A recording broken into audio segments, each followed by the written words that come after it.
Hello everyone, welcome to my YouTube channel. And today I provided you a summary of the challenge of literary movement, which is an essay written by Francois Jost.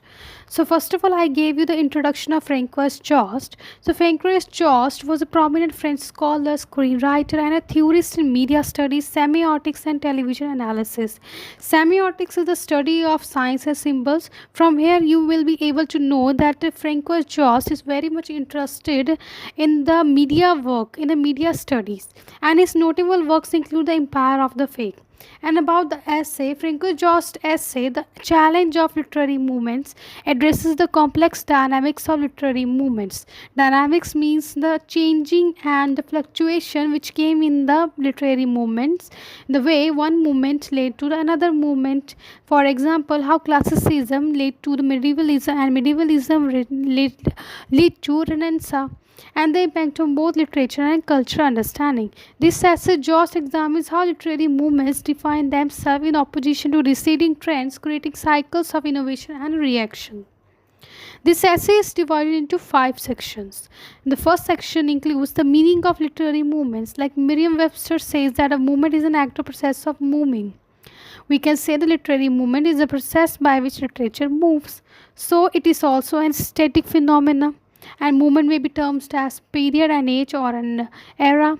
And he says that comparative study is very important in order to differentiate two works in a literature, and movement is derived from the word movere. And the first section talks about the movements in Western literature: the classicism, medievalism, Renaissance, Enlightenment, and Romanticism, realism. They say that how classicism gave importance to form and content, whereas medievalism is different from classicism. On the other hand, Renaissance influence on both art and literature.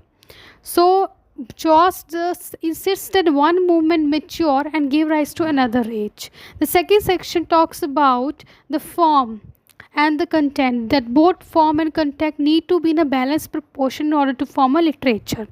And Jost also said that the ultimate creator is the god and the poet. The god created the nature and beings, and whereas the poet created the artistic creation. The third section talks about Buffon and Bernardi and the Saint Perry. Buffon state that gives importance to form, whereas Bernardian give importance to both form and content, but he is somewhat giving more primacy to content. The fourth section talks about form and content. Both of them are very very important in the literature, and it talk about the ism, the existential, socialist, realism, Dadaism, and surrealism. And but this ism doesn't qualify as a movement in fundamental sense like the literary movements.